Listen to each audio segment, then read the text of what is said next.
என்ன மன்னிச்சுடு சக்திவேல். உன் பக்கத்துல இருக்க முடியாத பாவி ஆயிட்ட. அந்த வேதநாயகியோட பதவி வெறிக்கும் பணத்தாசைக்கும்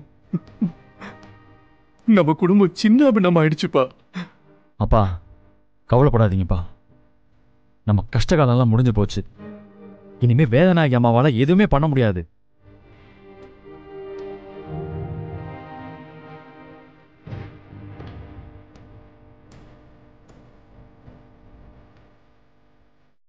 பரவாயில்லையே ஜானகி, இவ்வளவு தைரியமா பேசுறான். நல்லா வளர்த்து இருக்க. வேதநாயகி யாருன்னு ஏதாவது இவனுக்கு தெரியுமா? ஏனே, தேவராஜோட பையன், ரத்னவேலோட மருமக. தைரியமா பேசலான்னா எப்படி?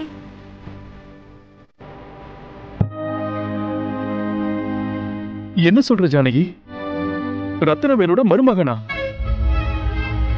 ஆமாண்ணே, என் பொண்ணு வள்ளிய வேலனுக்கே கட்டி வச்சிட்டேன். இப்போ நீயும் நானும் சம்மந்தி ஆயிட்டோம்.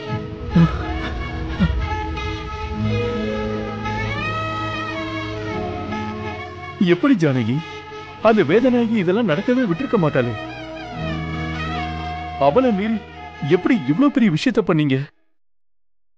எல்லாம் உன் பிள்ளையோட திருவிளையாடல் தானே. இவனை யாருன்னு நினைச்ச? அந்த வேதநாயகி இல்ல, அவள மாதிரி 100 பேர் வந்தாலும் எல்லாருக்கும் தண்ணி காட்டிடுவான். நான் தான் ஆரம்பத்திலே சொன்னேன்ல, அந்த வேதநாயகி இப்ப பல்லு புடுங்கின பாம்பு.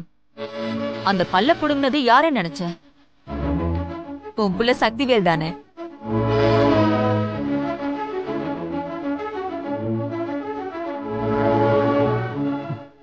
ரத்னவேல் மச்சான் அக்கா பேச்ச மீறி எதுவும் பண்ண மாட்டாரு. அவர் எப்படி இதுக்கெல்லாம் ஒத்துக்கிட்டாரு? அவரெல்லாம் இப்ப என்ன பண்றதுன்னு தெரியாம தவிச்சிட்டு இருக்காரு.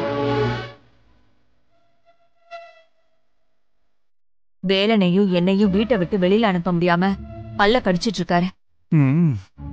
ஜானகி, நீ சொல்றதெல்லாம் கேட்கும்போது எனக்கு ஒரு பக்கம் சந்தோஷமா இருந்தாலும் இன்னொரு பக்கம் பயமாவும் இருக்குமா. ஏன்னா அந்த வேதநாயகி அப்படிப்பட்டவ. அவளுடைய சுயநலத்துக்காக சொந்த தகப்பனையே கொன்னவமா.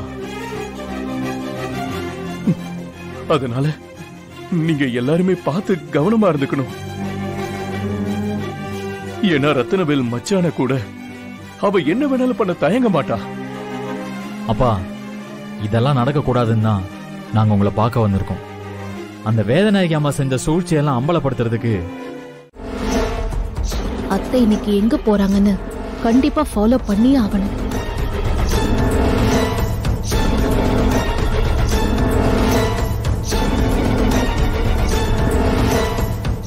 அம்மாடி வள்ளி, உங்க அத்தைக்கு ஏதோ ஒரு போன் வந்துச்சு.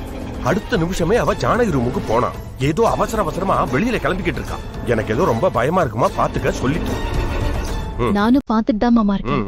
அவங்களை இப்ப வெளியில போக விடக்கூடாது. ஏதாவது பண்ணி லாக் பண்ணணும். கரெக்ட்டுமா.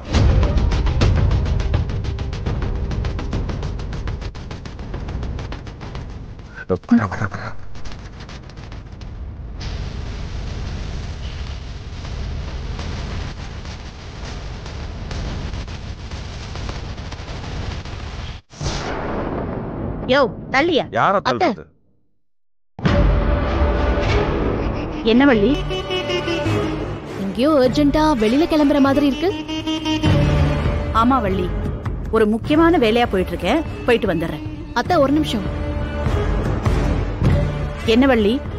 ஒண்ணும் இல்ல அத்தை, அப்பா வீட்ல இருக்காரு. நீங்க என்னடா வெளியில போறேன்னு சொல்றீங்க?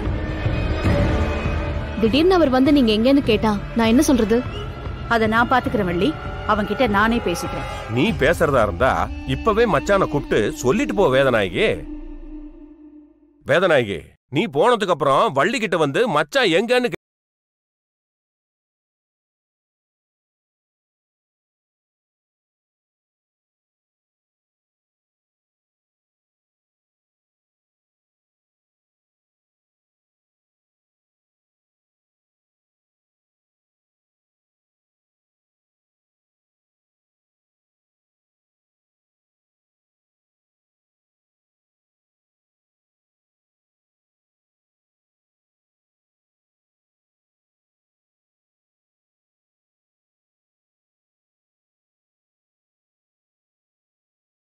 எங்க போறீங்கன்னு கேட்டேன். அதானே எனக்கும் ஆச்சரியமா இருக்குக்கா. நான் வீட்டுல இருக்கும்போது எங்கேயும் போக மாட்டியே, இப்ப எங்க கிளம்பிட்ட? அதுவும் என்கிட்ட கூட ஒரு வார்த்தை சொல்லாம. ஆஹா, நைசா ரத்தனத்தையே சந்தேகப்பட வச்சுட்டாளே. இப்ப என்ன சொல்லி சமாளிக்கிறது?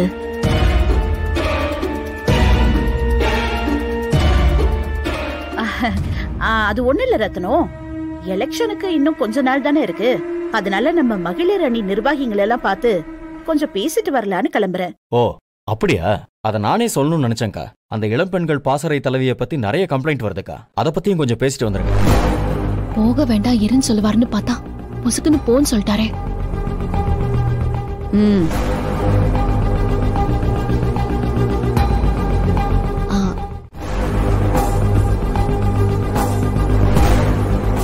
பரவாயில்ல வள்ளி, இன்னைக்கு ஒரு நாள் தானே, நான் பாத்துக்கிறேன்.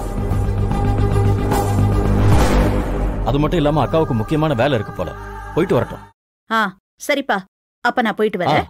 போயிட்டு வாங்க. என்னம்மா? போயிட்டு வரேன் வள்ளி. அப்பாவை பத்திரமா பாத்துக்கோ.